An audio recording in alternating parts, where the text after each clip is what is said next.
வணக்கம், நான் doctor Shanti Krishna Raghu from Ashwin homeo clinic. இன்னைக்கு நம்ம கொனேரியா அப்படின்னு சொல்லக்கூடிய மேக வெட்டை பற்றி தான் தெரிஞ்சுக்க போகிறோம். இது வந்து பால்வினை நோய்களில் ஒன்று தான் இந்த கொனேரியா அப்படின்றது. இது மோஸ்ட்டாக பார்த்தோம்னா இது வந்து செக்ஸுவல்லி டிரான்ஸ்மிட்டட் இன்ஃபெக்ஷன் சொல்லுவோம். அதாவது உடலுறவு மூலமாக ஒரு இன்ஃபெக்டட் பர்சன்லேருந்து இன்னொரு இன்ஃபெக்டட் பர்சனுக்கு அவங்க இன்டர்கோர்ஸ் போது பரவக்கூடிய ஒரு நோய். இது வந்து ஒரு பாக்டீரியா தான் இந்த கொனேரியாவை வந்து பரவுறதுக்கு காரணமாக இருக்குது. ஸோ எஸ்டிடின்னு சொல்லக்கூடிய நோய்களில் ஒன்று தான் இது. இது பார்த்தோன்னா மோஸ்ட்லி அவங்களோட ஜெனிட்டல் காண்டாக்ட்ஸ்னாலையும் பாடி ஃப்ளூயிட்ஸ் காண்டாக்ட்னாலையும் வரக்கூடிய நோய் தான் இந்த கொனேரியா அப்படிங்கிறது. கொனேரியாவை பாக்டீரியா தான் கொனேரியா பாக்டீரியா இருக்கிற ஒரு பர்சனோட அவங்க சேர்ந்து இருக்கும்போது அவங்களுக்கு அந்த இன்ஃபெக்ஷன் பரவும். ஸோ மோஸ்ட்லி இது வந்து யூரித்ராலேயோ இல்லை ரெக்டம்லேயோ, அதாவது யூரின் போகிற இடத்துல வழியாவோ இல்லை ஆசனவாய் வழியாவோ இல்லை ஃபீமேல் ரீப்ரொடக்டிவ் வழியாவோ இல்லை மவுத்து, த்ரோட்டு, ஐஸு இது மூலமாகவும் கூட இந்த கொனேரியல் இன்ஃபெக்ஷன் பரவலாம். ஸோ காமனாக வந்து வெஜைனா வழியாகவும் ஓரல் வழியாகவும் இல்லை ஆனஸ் வழியாகவும் செக்ஸுவல் இன்டர்கோர்ஸ் வச்சிட்ருக்கவங்களுக்கு இந்த கொனேரியா அப்படின்னு சொல்லக்கூடிய நோய் வந்து பரவுறதுக்கு நிறைய வாய்ப்புகள் இருக்குது. ஸோ இந்த கொனேரியா இருந்தால் என்ன மாதிரியான அறிகுறிகள் இருக்கும் அப்படின்னு பார்த்தோம்னா, மேல்ஸில் வந்து யூரின் போகும்போது ரொம்ப வலியாக இருக்கும். அது மாதிரி பஸ் மாதிரியான, அதாவது மஞ்சள் கலரில் பஸ் மாதிரியான ஒரு டிஸ்சார்ஜ் வந்து அவங்களோட பெனிஸோட டிப்பில் இருந்து பார்க்கலாம். ஸோ மஞ்சளாக அந்த பெனிஸோட டிப்பில் ஒரு டிஸ்சார்ஜ் வருது அப்படின்னாலோ, இல்லை வலி வீக்கம் அவங்களோட டெஸ்டிகிள்ஸில் பார்த்தோம்னா வலி வீக்கம், அதாவது ஸ்க்ரோட்டம்குள்ளே இருக்க டெஸ்டிகிள்ஸில் விதைப்பையில் வலி வீக்கம் இருக்கிறத பார்க்க முடியும். பெண்களுக்கு அதே மாதிரி பார்த்தோம்னா இந்த கொனேரியா இருக்கிறவங்களுக்கு ரொம்ப வெஜைனல் டிஸ்சார்ஜ் அதிகமாக இருக்கும். அதாவது வெள்ளைப்படுகள் வந்து அதிகமாக இருக்கும். அது ஒரு மாதிரி மஞ்சள் கலரில் கலந்த மாதிரி இருக்கும். யூரின் ரொம்ப பெயின்ஃபுல்லாக இருக்கும். அது மாதிரி வெஜைனல் ப்ளீடிங் இருக்கும் அவங்களுக்கு. அதாவது வெஜைனால ரத்தம் வர ஆரம்பிக்கும். அது வந்து பிட்வீன் த பீரியட்ஸ், அதாவது ஒரு பீரியடுக்கும் இன்னொரு பீரியடுக்கும் இடையில பார்த்தோம்னா அவங்களுக்கு வெஜைனலில் டிஸ்சார்ஜ் ப்ளீடிங் இருக்குது அப்படின்னா நம்ம கொனேரியாவாக இருக்கா அப்படின்றத டெஸ்ட் பண்ணி பார்த்துக்கணும். ஸோ அது மட்டும் இல்லாமல் இன்டர்கோர்ஸ் போதும் அவங்களுக்கு அந்த பெயின் ஏற்படும். அப்டோமினலில், பெல்விஸில் அந்த மாதிரி பெயின் இருக்கும். இன்டர்கோர்ஸ் போதும் அவங்களுக்கு ப்ளீடிங் ஏற்படும். இன் பிட்வீன் த பீரியட்ஸ் வந்து இன்டர்கோர்ஸ் வச்சுருக்கும் போது அவங்களுக்கு வெஜைனா வழியாக ப்ளீடிங் இருக்குது அப்படின்னு சொன்னால் கொனேரியா இருக்கா அப்படின்றத நம்ம செக் பண்ணணும்.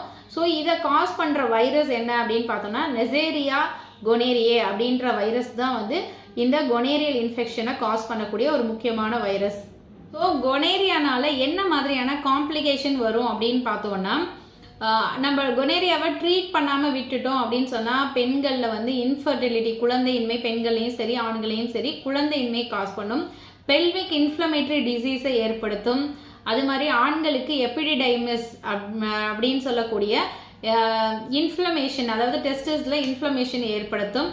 அது மாதிரி ஃபீவர், நிறைய ரேஷஸ் வர்றது, ஸ்கின்ல அந்த சோர்ஸ் புண்ணு மாதிரி வர்றது, ஜாயிண்ட் பெயின் வர்றது, ரொம்ப வீக்கம், ஸ்டிஃப்னஸ், இதெல்லாம் ஜாயிண்ட்ஸில் வீக்கம், ஸ்டிஃப்னஸ் எல்லாம் கூட இது ஏற்படுத்தும்.